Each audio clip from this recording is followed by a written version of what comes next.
മനുഷ്യരാശിയിൽ നിന്നിട്ട് ആ സകലം 1000-ൽ നിന്നിട്ട് 999 പേര് നരകത്തിലേക്കും ഒരു വ്യക്തി സ്വർഗത്തിലേക്കും. പേടിയാണല്ലേ? ഞാൻ പലപ്പോഴും പറഞ്ഞിട്ടുണ്ട്, പേടിക്കേണ്ടതുണ്ട്. പക്ഷേ റസൂൽ പറയുന്നു, ഖിയാമത്ത് നാൾ ആസന്നമാകുമ്പോൾ ഭൂമിയുടെ മീതെ ബഹുഭൂരിപക്ഷം ക്രിസ്ത്യാനികളും അള്ളാഹു അല്ലാത്തവരെ വിളിച്ച് പ്രാർത്ഥിക്കുന്നവരും യേശു ക്രിസ്തുവിനെ അഥവാ മനുഷ്യനെ ഭക്തജനങ്ങളായി ഇവിടെ ജീവിച്ചവരെ പൂജിക്കുന്നവരുമായിരിക്കും. അതിപ്പോൾ ലോകത്ത് കണ്ടുകൊണ്ടിരിക്കുകയാണ്. ക്രിസ്ത്യാനികൾ യേശു ക്രിസ്തു എന്ന് അവർ പറയുന്ന മഹാനായ ഈസ ഇബ്നു മറിയം അലൈഹിസ്സലാമിനെയാണ് പൂജിക്കുന്നതെങ്കിൽ മറുവശത്ത് മുസ്ലിം വേഷധാരികൾ എന്നിട്ട് ബഹുഭൂരിപക്ഷം മനുഷ്യരുടെ ശവകുടീരങ്ങളെ പൂജിക്കുന്നവരുണ്ട്. സിയാറത്ത് ചെയ്യുന്നതിന് പകരം, അവർക്ക് വേണ്ടി അങ്ങോട്ട് പ്രാർത്ഥിക്കുന്നതിന് പകരം അവരിൽ നിന്നിട്ട് പ്രശ്നപരിഹാരത്തിന് വേണ്ടി ക്യൂ നിൽക്കുന്നവർ ഇന്ന് കേരളത്തിൽ ജീവിക്കുന്നവരിൽ ബഹുഭൂരിപക്ഷം അങ്ങനെയല്ലേ? ഇറാഖിൽ ജീവിക്കുന്നവരിൽ ബഹുഭൂരിപക്ഷം അങ്ങനെയല്ലേ? ഇറാനിൽ ജീവിക്കുന്നവരിൽ ബഹുഭൂരിപക്ഷം അങ്ങനെയല്ലേ? ഈജിപ്തിൽ ജീവിക്കുന്നവരിൽ ബഹുഭൂരിപക്ഷം അങ്ങനെയല്ലേ? സൗദി അറേബ്യ മാത്രമാണ് അതിൽ നിന്നിട്ട് മുക്തമായി നിൽക്കുന്നത്. കാരണം ഇവിടെ അല്ലാഹു സുബ്ഹാനഹു വതആല ഈ ഈമാനിനെ സംരക്ഷിക്കാമെന്ന് ഏറ്റെടുത്ത നാടായതുകൊണ്ടായിരിക്കാം ഒരു നിലക്ക് അല്ലെങ്കിൽ മറ്റൊരു നിലക്ക് വിശ്വാസപരമായ കാര്യത്തിൽ സംരക്ഷണത്തിന് വേണ്ടി പാടുപെടുന്ന പണ്ഡിതന്മാരും ഭരണകൂടവും പണ്ഡിതന്മാരും നേതൃത്വങ്ങളും മെമ്പറുകളും പ്രവർത്തിക്കുന്നത് കൊണ്ട് അത് ബഹുഭൂരിപക്ഷമെന്ന് പറയുവാനോ വ്യാപകമെന്ന് പറയുവാനോ പറ്റുന്നതല്ല. വല്ല തോന്നിവാസങ്ങളും ചെയ്യുന്നുണ്ടെങ്കിൽ മതത്തിൻ്റെ പേരിൽ ഒളിച്ചു കളി ചെയ്യുന്നവരെയാണ് ഇവിടെ കാണാൻ സാധിക്കുക. മറ്റു നാടുകളിൽ ഞാൻ കണ്ട നാടാണ് ഞാൻ കേൾപ്പിച്ചതായ ഇറാഖും ഇറാനും ഈജിപ്തും അതുപോലെ അറബ് രാഷ്ട്രത്തിൽ നിന്നിട്ട് പല രാഷ്ട്രങ്ങളും ഞാൻ കണ്ട നാടായതുകൊണ്ടാണ് ഉദാഹരണത്തിന് ഞാൻ അങ്ങനെ തന്നെ പേര് പറഞ്ഞ് നിങ്ങളുടെ മുമ്പിൽ സമർപ്പിക്കുന്നത്.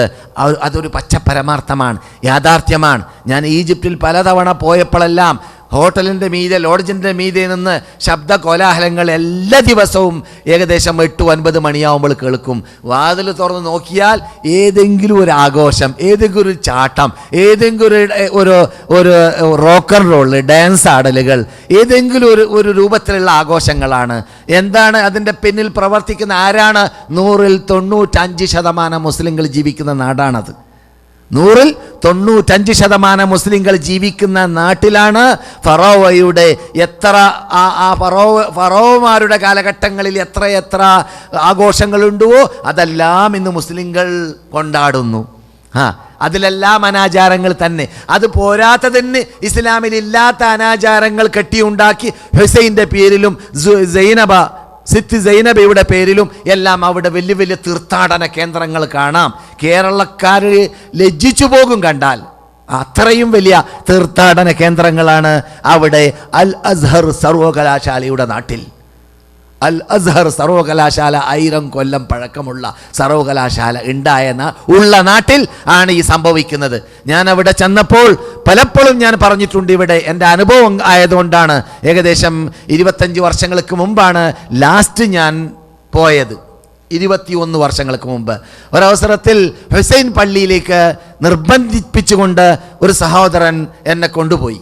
ഞാൻ ആ പള്ളിയിൽ നമസ്കരിക്കാറുണ്ടായിരുന്നില്ല. കാരണം ഹുസൈൻ പള്ളിയുടെ അകത്ത് തന്നെ മധ്യത്തിൽ വെച്ചിട്ട് ഹുസൈൻ്റെ പേരിൽ അവിടെ പറയപ്പെടുന്ന കിംവദന്തിയാണ്. ഹുസൈൻ്റെ ഖബർ അവിടെ ഉണ്ടാവാൻ സാധ്യതയില്ല.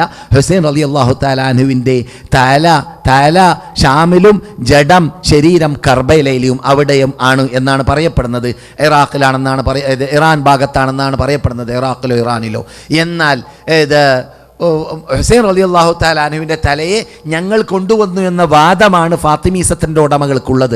ഫാത്തിമീസത്തിൻ്റെ ഉടമകൾ എന്ന് പറയുമ്പോൾ നിങ്ങളൊരു പഴയ സാധനമാണ്, നമുക്ക് പരിചയമില്ലാത്തതാണെന്ന് പറയരുത്. അതേ വിഭാഗത്തിൻ്റെ ആദർശമാണ് കേരളത്തിലുമുള്ളതായ അള്ളാഹു അല്ലാത്തവരെ വിളിച്ച് പ്രാർത്ഥിക്കുന്ന വിഭാഗവും അള്ളാഹു അല്ലാത്തവർക്ക് പൂജകളും നേർച്ചകളും സമർപ്പിക്കുന്ന വിഭാഗവും അതുപോലെ തന്നെ ഉത്സവങ്ങൾ, ഇസ്ലാമിൻ്റെ പേരിൽ ഇല്ലാത്ത ഉത്സവങ്ങളും തീർത്ഥാടനങ്ങളും നടത്തുന്ന ആനപ്പോക്ക് സന്തലപ്പോക്കിൻ്റെയും വിഭാഗം നടത്തുന്ന പ്രവർത്തനങ്ങൾ മുഴുവനും അവിടുന്ന് വന്നതാണ്. ഫാത്തിമീസത്തിൻ്റെ ഉടമകൾ എന്നിട്ടാണ് 4-ാം നൂറ്റാണ്ട് മുതൽ ലോകവ്യാപകമായത്. അങ്ങനെയുള്ള ഫാത്തിമീസത്തിൻ്റെ ഉടമകൾ ഈജിപ്തിൽ ഭരിച്ച കാലഘട്ടത്തിൽ എന്ത് ചെയ്തു? ഞങ്ങൾ ആ ഷാമിലുള്ള ഉണ്ടായിരുന്ന തലയോടിനെ ഇവിടെ കൊണ്ടുവന്ന് ഇവിടെ ഖബറടക്കി എന്ന് അവരുടെ വാദമാണ്. ഏത്? ഹുസൈൻ്റെ തലയെ അവിടുന്ന് ഇവിടെ കൊണ്ടുവന്നു ഖബറടക്കി. സംഭവം എന്താണെന്ന് പറഞ്ഞാൽ ആ ഖബറിൻ്റെ പരിസരത്തിൽ കുറേ ആൾക്കാർ, അത് ബോംബെയിലുമുണ്ട്, ഇത് ചൂലുമായി നിൽക്കുന്ന കാണാം. ചൂല് നമസ്കാരം നടക്കുന്ന സമയത്ത് ചൂല് വെക്കൂല അവർ. ചൂലുമായിട്ട് അവിടെ തന്നെ നിൽക്കും. എന്നിട്ട് നിസ്കരിക്കാൻ കയറുന്നവരെയും ഈ കൃത്രിമ ഖബറിൻ്റെ പരിസരത്തിൽ വരുന്നവരെയും ചൂല് കൊണ്ട് ബർക്കത്ത് കിട്ടാൻ വേണ്ടി അടിക്കും. ചൂല് കൊണ്ട് കൊള്ളാൻ മാത്രം അർഹപ്പെട്ടവരാണ് അവർ, സംശയമില്ല. ആ നിന്യതയിൽ. അതുകൊണ്ട് അള്ളാഹു അങ്ങനെയാണല്ലോ പറയുന്നത്. അള്ളാഹു അല്ലാത്തവരിലേക്ക് പ്രശ്നങ്ങൾ ബരമേൽപ്പിക്കുന്ന വിഭാഗം മസലുല്ലദീന, സൂറത്തുൽ അൻകബൂത്ത് ആയത്ത്.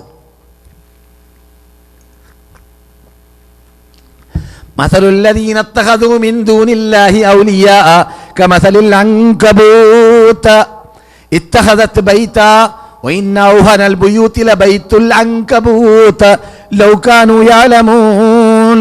അങ്ങനല്ലേ? അള്ളാഹു അല്ലാത്തവരെ പ്രശ്നപരിഹാരത്തിന് വേണ്ടി പറ്റുമെന്ന് മനസ്സിലാക്കി വെച്ചതായ വിഭാഗത്തിന് ഒരു ഉദാഹരണം നമുക്ക് റബ്ബ് നൽകുന്നു ഖുർആനിലൂടെ. അള്ളാഹു അല്ലാത്തവരിലൂടെ പ്രശ്നപരിഹാരം നേടാൻ പറ്റും. അവരെ നമ്മുടെ പ്രശ്നങ്ങൾ ബരമേൽപ്പിക്കാൻ പറ്റും. ഷിട്ടികൾ, കാഷ്ടിക്കുന്ന മൂത്രിക്കുന്ന ഷിട്ടികൾ നമുക്ക് രക്ഷ നൽകുന്നവരും നമുക്ക് ശിക്ഷ നൽകുന്നവരും നമ്മുടെ പ്രശ്നങ്ങൾ പരിഹരിക്കുന്നവരുമായി മാറുമെന്ന് വിശ്വസിക്കുന്നവരെ കുറിച്ച് സൂറത്തുൽ അൻകബൂത്ത് എന്ന ഒരു സൂറത്ത് ഖുർആൻ അവരെക്കുറിച്ച് പറയുന്ന ഒരു സൂറത്ത് ഇറക്കിയിട്ടുണ്ട്. അതിൽ അല്ലാഹ് പറയുകയാണ്, അങ്ങനെയുള്ള വിഭാഗത്തിന്റെ ഉദാഹരണം കമസലിൽ അൻകബൂത്ത്, അൻകബൂത്തിനെ പോലെയാണ്. എന്താ അൻകബൂത്ത്? എട്ടുകാലി. ഇത്തഹദത്ത് ബൈത്ത, എട്ടുകാലി ഒരു വീട് ഉണ്ടാക്കിയിരിക്കുകയാണ്. നിങ്ങളുടെ മുമ്പിൽ വീട് ഇങ്ങനെ ഉണ്ടാക്കുന്ന കാണാം. ലോകത്തുണ്ടാക്കപ്പെടുന്ന വീടുകളിൽ ഏറ്റവും ശേഷികെട്ട വീട്. ചൂട് തണുക്കാൻ പറ്റൂല, ചൂട് തടുക്കാൻ പറ്റൂല, തണുപ്പ് തടുക്കാൻ പറ്റൂല, കാറ്റ് തടുക്കാൻ പറ്റൂല, കൂറ്റ് തടുക്കാൻ പറ്റൂല, ഒന്നും തടുക്കാൻ പറ്റൂല. ഫൂ എന്നങ്ങോട്ട് ഊതിയാ പറക്കും. അതാണ് എട്ടുകാലിയുടെ വണ്ണാത്തെന്ന് ഞങ്ങൾ പറയും. എട്ടുകാലിയുടെ വീട് ആ വീടിനോട് തുല്യതയുള്ളതാണ്. അള്ളാഹു അല്ലാത്തവരിലേക്ക് പരിഹാരത്തിന് വേണ്ടി കൈപ്പൊക്കുന്നവരുടെ സ്വഭാവം എട്ടുകാലിയിലേക്ക് തുല്യപ്പെടുത്താണ് റബ്ബ്. എട്ടുകാലിയുടെ വീടിലേക്ക്, മനസ്സിലായില്ലേ? അതുകൊണ്ടാണ് ഞാൻ പറഞ്ഞത് അവർ ചൂലടി കൊള്ളാൻ മാത്രം ഇന്യരാണ്. അങ്ങനെ ആ ചൂലടിച്ചതിന് ശേഷം പിന്നെ നമസ്കാര സമയത്ത് തന്നെ തവാഫ് നടക്കും. സുബ്ഹാനല്ലാഹ്. എവിടെ? കൃത്രിമ ഖബറിൽ. അവിടെ ഒന്നുമില്ല. പുറത്ത് ഞാൻ കടന്നപ്പോൾ അവിടെ വിൽക്കപ്പെടുകയാണ് ഹുസൈൻ്റെ തല എന്ന തലക്കെട്ടൊരു പുസ്തകം നമ്മുടെ ഇമാമുകൾ എന്നിട്ടൊരു ഇമാമ്, അതേ ഈജിപ്റ്റ് സന്ദർശിച്ച പരിസരത്തിൽ ജീവിച്ച ഇമാമ എഴുതിയിട്ടുള്ളത്. അദ്ദേഹം പറയുകയാണ്, ഫാത്തിമീസത്തിൻ്റെ ഉടമകൾ വാദിക്കുന്നതായ ഹുസൈൻ പള്ളിയുടെ അകത്ത് ഹുസൈൻ്റെ തലയുണ്ടെന്ന് പറയുന്ന സ്ഥലം ക്രിസ്ത്യാനികളുടെ ഖബർസ്ഥാനമാണ്. ക്രിസ്ത്യാനിയുടെ ഖബർസ്ഥാനത്തിൽ ഉണ്ടാകുന്ന ഖബർ ആരുടെ ഖബറായിരിക്കും? ഇതാണ് അള്ളാഹു അല്ലാത്തവരിലേക്ക് പ്രശ്നപരിഹാരത്തിന് പോകുന്നവരുടെ അന്ത്യം, അവരുടെ നിന്യത, അവരുടെ ഭൂമിയിൽ നിന്നിട്ട് ലഭിക്കുന്ന നികൃഷ്ടത.